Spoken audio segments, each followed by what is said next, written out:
E feliz ano novo a todos, né? Começamos aqui mais um ano nesse canal maravilhoso. E vamos começar o ano já resolvendo uma dúvida, né? Do inscrito Char que perguntou aqui, né? Eu provavelmente me confundi aqui, a gente tá no vídeo de monopólios naturais, é o Microdrops, né? Eu cheguei a fazer um comentário, se não me falha a memória, que na seção de preços monopolísticos em que é afirmado que é necessária uma inelasticidade da demanda. No caso, inelasticidade da demanda, deixa eu ver se eu chego a olhar aqui. É que essa seção é longa, né, de preços monopolísticos. Mas enfim, a demanda seria necessária ser inelástica para você ter um aumento do markup do custo marginal sem perder a demanda para outros tipos de bens ou serviços, né? E aqui o Char ele tinha pontuado que ele estava vendo no capítulo do VAR, acho que capítulo 33, se não me engano. Tá, mas enfim, ó, no capítulo 25, ó, maximização de lucros. Aí ele tem aqui essa fórmula que preço é uma variável dependente do produto, obviamente, vezes 1 menos o inverso da elasticidade da demanda, também em função do produto, que é igual ao custo marginal, que também é em função do produto. Então isso daqui é o RMG, certo? Isso daqui é a receita marginal em função da elasticidade da demanda, e aqui você tem uma diferenciação entre um e o inverso da elasticidade da demanda. Como que a gente chega nisso daqui? Eu já vou chegar lá, beleza? Se é isso, vamos parar para pensar. Tá, esquece essa parte aqui da maximização da parte do custo marginal. Mas se você olhar aqui, ó, do lado da elasticidade da demanda, o que é uma demanda inelástica, tá? Eu não estou falando perfeitamente inelástica, eu estou falando inelástica. É uma demanda que está entre o intervalo de 0 e 1, certo? O módulo está no intervalo de 0 e 1, tá? Isso daqui é menos, mas isso daqui, ó, é um módulo, tá vendo?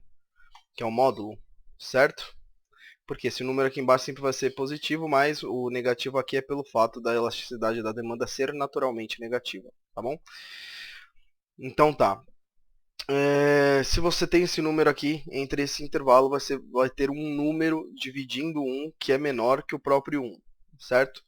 Então se você vai ter um número menor que o próprio 1, o resultado vai ser um número maior que 1. E a gente vai ver isso até mesmo em fração para dar uma facilitada na compreensão disso daqui.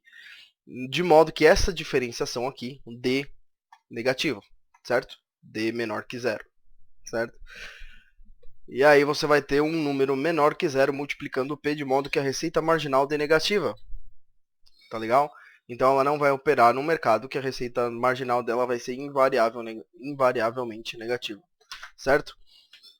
Aqui o custo marginal não vai ter como igualar, não vai ter como maximizar lucros, porque obviamente o custo marginal ou ele vai ser zero se você tiver um produto digital, alguma forma que você tenha nenhum custo para produzir uma unidade adicional, ou ele vai ser positivo porque ele vai demandar fatores de produção, certo? E os preços dos fatores de produção não vão ser negativos, né?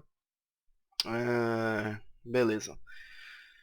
Então, como que a gente chega nisso daqui e como que a gente explica isso daqui? É claro, o custo marginal tem o problema do cálculo econômico na questão dos monopólios, eu cheguei a explicar isso em vídeo, porque o fator monopolizado não existem preços de mercados para ele, porque só tem um único controlador, né, desses fatores de produção. Aí também tem a diferença se ele for realmente o proprietário ou só o usuário, e o único demandante seria um monopsônio desse fator de produção, mas via de regra, para a empresa ser um monopolista natural, ela teria que ser um monopolista de um fator de produção necessário para aquele produto, certo? Beleza. Agora vamos resolver isso daqui. Monopólio, receita marginal e elasticidade. Então vamos lá. Ih, não ficou muito bom aqui. Deixa quieto. Vamos passar um por um.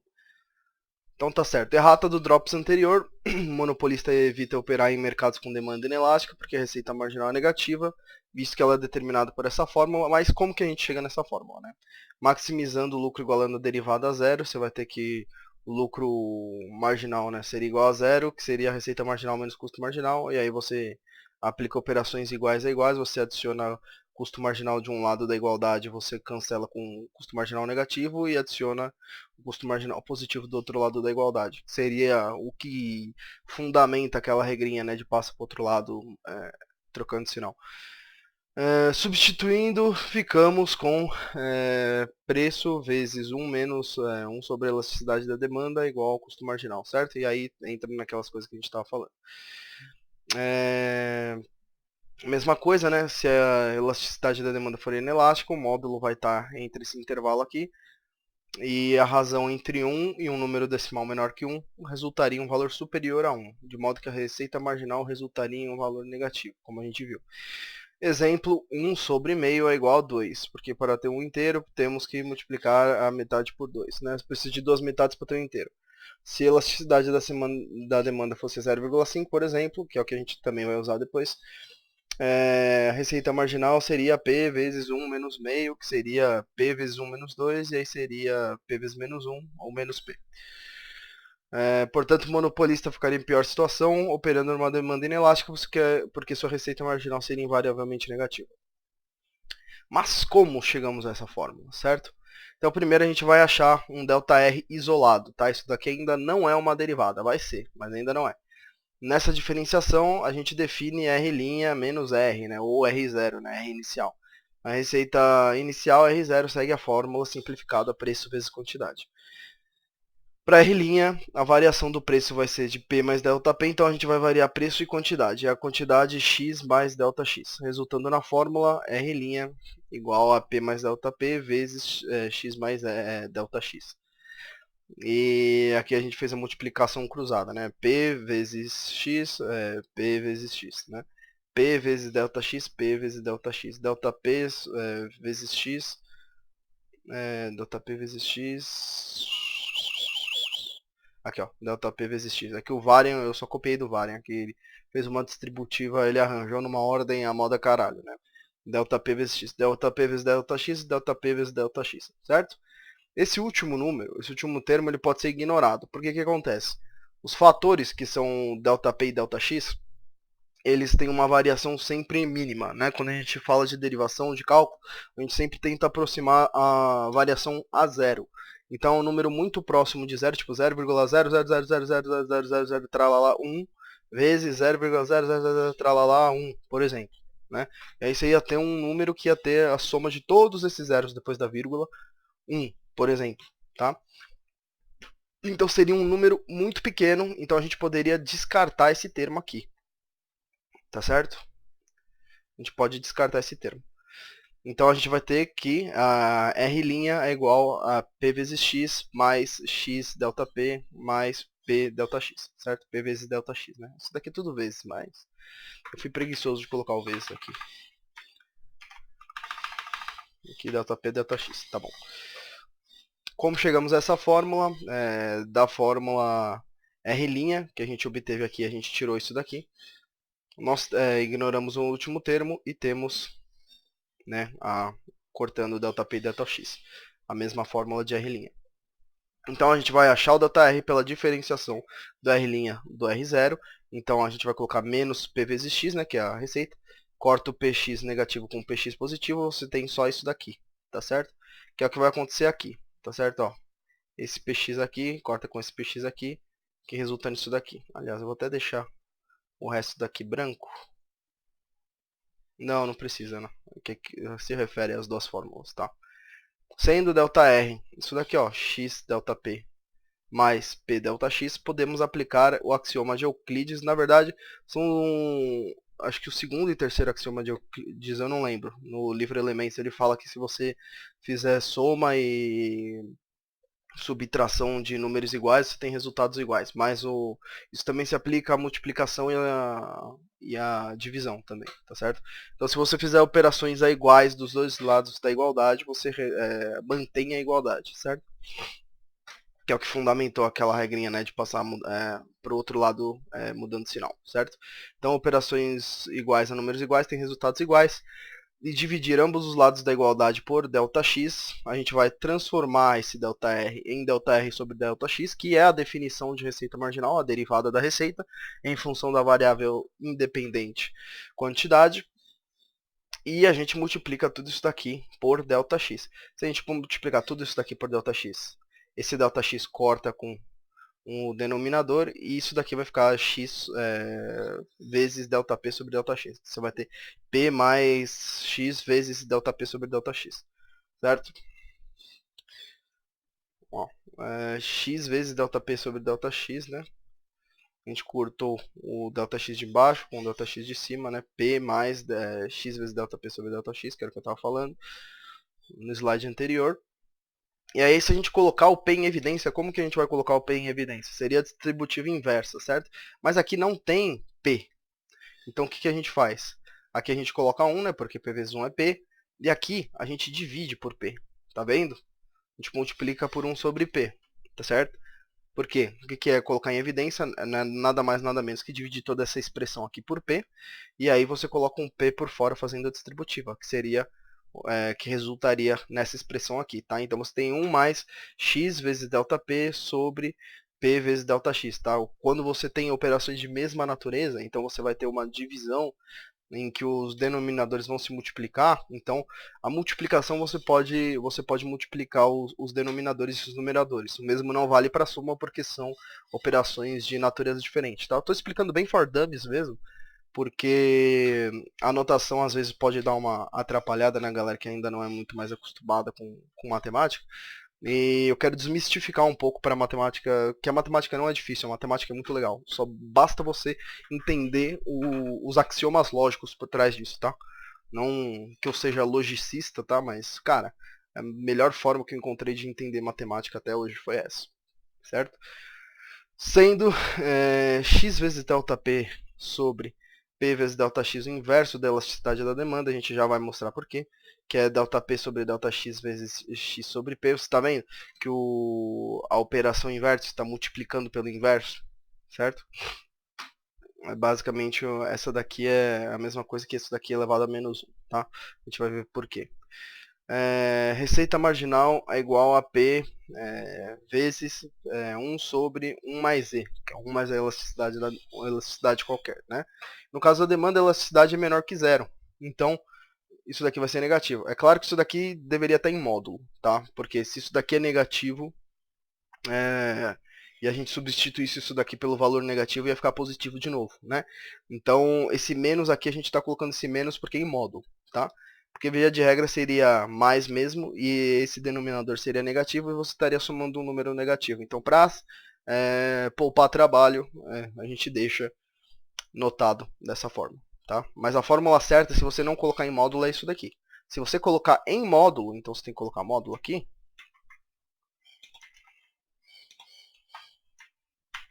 é assim, tá certo? Que entra naquela fórmula lá que o Char colocou no comentário. Legal? Então, sendo o E a elasticidade da demanda, isso daqui a gente pega da definição, isso daqui está até no Mankell, tá? Que seria até um método do ponto médio, tá? Seria ΔX sobre X, né? Eu estava colocando até como média, μx, mas enfim, ΔX sobre X, ou como a gente estava falando antes, ΔQ sobre Q, sobre ΔP sobre P, né? Que seria a variação percentual, né? Por isso que essa fração aqui, por isso que tem esse X dividindo, é a variação percentual da quantidade sobre a variação percentual do preço, tá certo? Quanto que a demanda reage a uma variação no preço, então é meio que a derivada, né, da quantidade demandada em relação ao preço. Podemos aplicar a propriedade da multiplicação inversa das frações, multiplicando pelo elemento neutro 1, da forma que veremos em seguida. Então, isso daqui é igual a ΔX sobre x vezes P sobre ΔP. Como? Aí a gente aplica aqui a propriedade, né? Então você tem aqui ΔX sobre x sobre ΔP sobre P, vezes P sobre P, que é 1. E tudo que você multiplica por 1, ele é o elemento neutro da multiplicação. É uma vez só. Então, uma vez só você só tem o número, certo?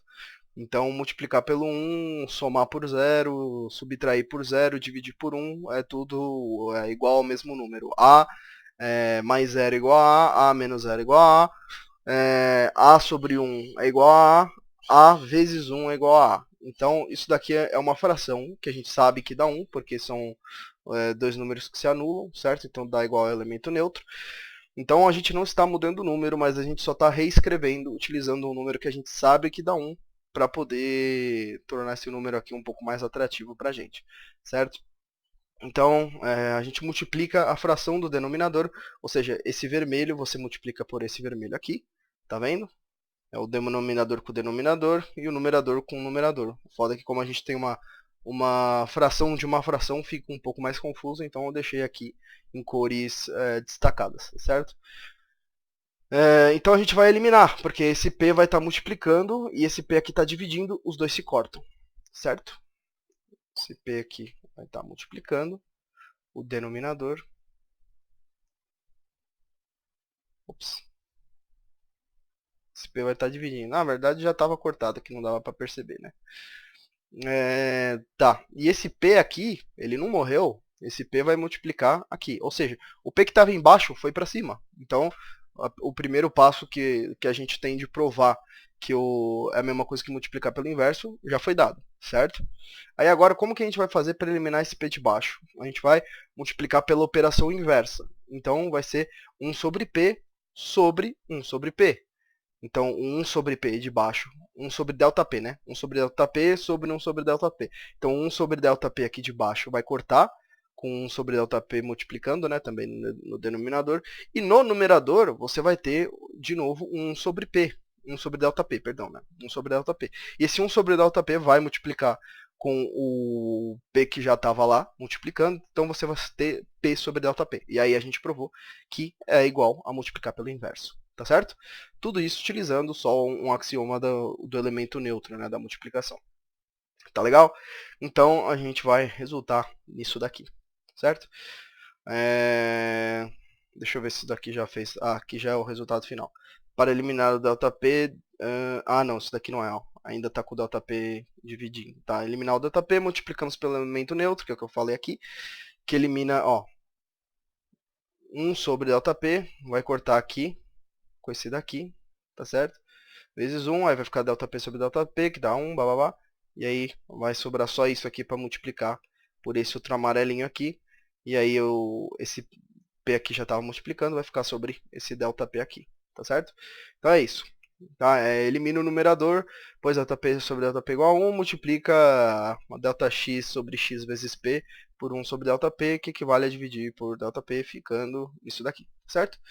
Então a gente tem aqui a prova matemática que é a mesma coisa que multiplicar pelo inverso, tá? Eu estou fazendo bem passo a passo mesmo para ficar um pouco mais fácil, tá? Inclusive, se alguém tiver alguma dúvida nos comentários, eu tenho um curso bem legal para recomendar para vocês também. Além do Equacione. O Equacione é um canal bom, cara, principalmente para estudar cálculo, tá? Mas essas coisas aqui de pré-cálculo, que tipo é matemática básica mesmo, mano, é um negócio que você tem que pegar o que vocês têm mais dúvida e tentar fundamentar, tá ligado? Construir a sua própria linha de raciocínio, que eu tô tentando fazer aqui. Aplicando o axioma da comutatividade da multiplicação, ordem dos fatores não altera o produto, podemos escrever a fórmula E igual a ΔX sobre X vezes P sobre ΔP como multiplicando por 1 sobre o denominador, tá vendo? Ó, multiplicando por 1 sobre o denominador, tudo isso daqui é multiplicação. Então, o que a gente faz? Eu vou jogar esse fator para cá e esse fator para cá. Vai dar no mesmo. A ordem dos fatores não altera o produto, certo? Então, ó, esse ΔX que estava multiplicando isso daqui, ele já estava multiplicando esse outro também. Certo? Eu só trouxe esse outro para cá, não importa a ordem. O produto final vai dar o mesmo, certo? E esse daqui eu joguei para cá, mas também não importa a ordem, vai dar no mesmo, certo? É a mesma coisa que 2 vezes 3 vai dar 6, e 3 vezes 2 também dá 6. Então não importa a ordem que você coloca os fatores, certo? Resultando em... Aí eu troquei, basicamente, os denominadores de lugar simplesmente por parte do axioma da multiplicação. E a gente também pode lembrar que essas são operações de mesma natureza. Então a gente pode fazer isso, tá? Se fosse o contrário, a gente não poderia. Se fosse uma soma ou uma subtração, a gente não poderia fazer isso. Sua fração inversa é 1 sobre... Aí a gente tem o ΔX sobre ΔP multiplicando P por ΔX, certo? Que a fração inversa é 1 sobre o... Inverso já está em fração, né? Que seria isso sobre 1, aí o inverso seria 1 sobre isso, certo? Aqui podemos aplicar a mesma propriedade de multiplicação pelo inverso da fração do denominador, que vai resultar nisso daqui, né? Que é o que a gente viu lá em cima. Naquela fórmula lá do RMG, a gente chegou nesse ponto, lá quando a gente colocou em evidência o P. Né? 1 mais isso daqui, que vai dar exatamente 1 sobre elasticidade da demanda. Então, a gente consegue provar que RMG é P vezes 1 menos 1 sobre a elasticidade da demanda, tá certo? Depois a gente pode fazer isso com uma lousa, fazer as continhas mais bonitinho, que agora eu estou tentando salvar um pouco de tempo, só para focar exatamente na dúvida, tá? Agora para cada caso, né? A receita marginal é igual a 1 sobre... Calma aí. 1 menos a elasticidade da demanda. Se o monopolista... ainda não salvei. Se o monopolista opera numa demanda elástica, a demanda elástica é uma demanda que está acima de 1 no coeficiente de elasticidade, certo? Porque é uma demanda que ela proporcionalmente aumenta mais do que uma diminuição no preço, né? Ela varia na direção inversa mais do que a variação no preço, na variável dependente, certo? Ele obterá um resultado maior que 1 na diferença 1 sobre 1 menos e. Por quê? 1 sobre 1 menos e, você vai ter um número aqui que é maior que esse 1. E se esse número é maior que esse 1, então o resultado da fração vai ser menor que 1, certo? Porque você está cortando o inteiro em várias partes, né? Então você não vai, cada parte ela não vai ser equivalente ao inteiro, ela vai ser uma parte de um inteiro. E se você tirar essa parte de um inteiro do inteiro, você ainda continua tendo um número positivo, você ainda continua tendo ainda um pouco menos de 1, mas você ainda tem algo, certo? Você não tem uma dívida, por exemplo, como seria no caso de um número negativo, né? Então você vai continuar com um número negativo, com um número positivo. Eu me embananei agora na hora de falar, perdão. Você vai continuar com um número positivo, certo? Essa diferença aqui, ela vai dar menor que 1, mas ainda assim maior que 0. Então ela está no intervalo entre 0 e 1. Intervalo fechado entre 0 e 1, certo? Tá, deixa eu ver. Sendo a receita marginal positiva, certo? Por quê?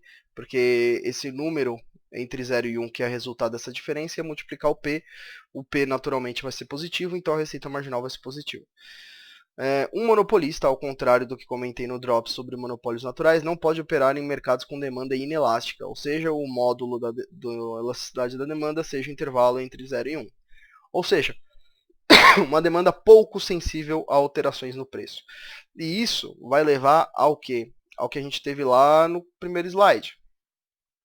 Primeiro slide não, nesse daqui, ó. Você vai ter uma demanda que vai ser um número decimal menor que 1, de modo que essa fração dê um número maior que 1. Porque para chegar no 1, você tem que multiplicar por um número maior que 1, certo? Já que o número é menor que 1. Legal? E aí, essa diferença, como você vai tirar de um número maior que ele, vai dar um número negativo aqui, que vai multiplicar pelo P, e aí o P vai dar negativo. O P não, né? A receita marginal vai dar um número negativo multiplicando o preço, né? Então isso daí vai ser ruim, ela não vai escolher operar num mercado em que ela tem uma receita marginal invariavelmente negativa, certo?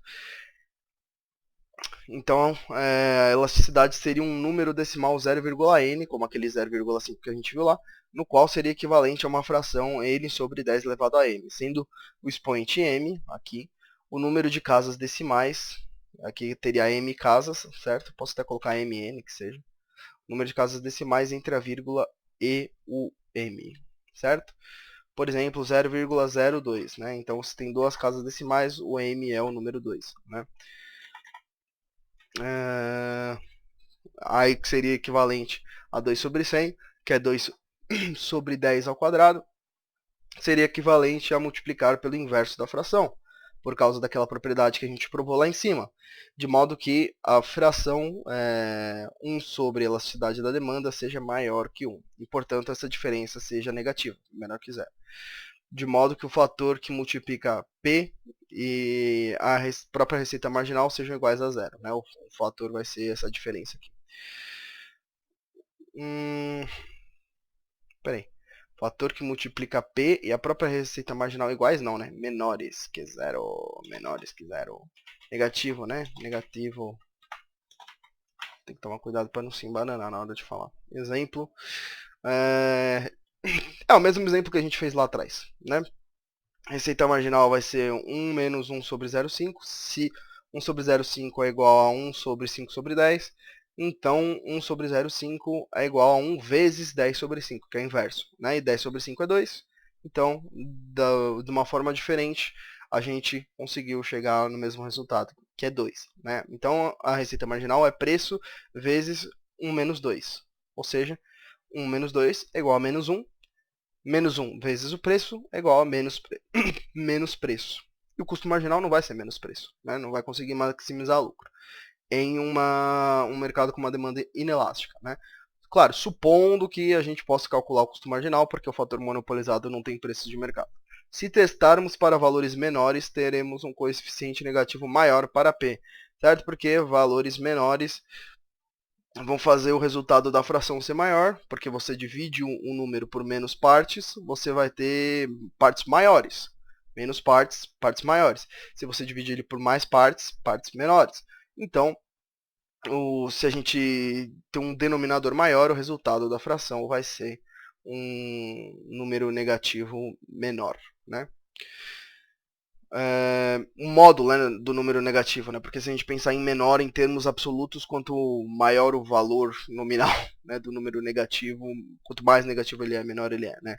Mas assim, o módulo do número negativo seria um número no intervalo de 0 a 1 mais próximo do zero, né? Beleza. Mas e para a elasticidade unitária, né? A elasticidade unitária é uma elasticidade igual a 1, ou seja, ela é perfeitamente proporcional ao preço, seria até uma demanda linear, né? O preço muda, a demanda muda na mesma proporção. Então, tem que a receita marginal é preço vezes 1 menos 1 sobre 1. 1 sobre 1 é 1, 1 menos 1 é 0, 0 vezes o preço, assim como 0 vezes qualquer número é 0. Então, a receita marginal seria 0. Pois a diferença entre né, daqui que eu acabei de falar, todo número multiplicado por zero resulta em zero. O problema ocorre quando a elasticidade é perfeitamente inelástica, que é aquela demanda vertical, certo? Porque a elasticidade da demanda é zero. A demanda não varia, independente da variação do preço, certo?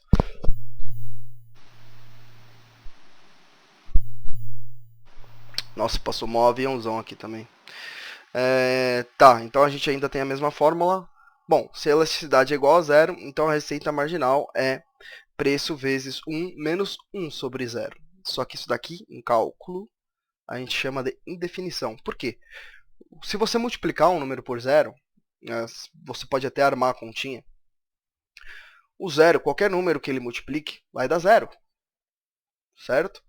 Até a intuição é difícil de entender. Você fala, cara, vai multiplicar por nada, mas, porra, se vai multiplicar por nada, não vai dividir por nada, mas dividir por nada seria o quê? Porra, seria mesmo que não dividir, mas aí, porra, não dividir, dividir por um é a mesma coisa, não sei o quê. Não é o elemento neutro, pá, e aí você fica meio confuso, né? Então, dividir por zero não dá, porque o zero multiplicado por qualquer número vai dar zero. Então, se for no numerador tiver qualquer número que não dê zero, não dá para fazer essa divisão. Não vai dar nenhum valor. Todo valor que você colocar vai dar zero. Não vai chegar nem perto do 1. Certo? Nesse caso aqui é um 1, mas poderia ser qualquer número no numerador. E se fosse zero aqui em cima, poderia ser literalmente qualquer número. Então é uma indefinição. Você não sabe que número é esse daqui. Não tem número nenhum aqui. A gente não sabe. Pelo menos usando essa fórmula a gente não consegue resolver essa indefinição. Mesmo se a gente fatorar, se a gente fizer a distributiva, a gente ainda vai estar dividindo por zero.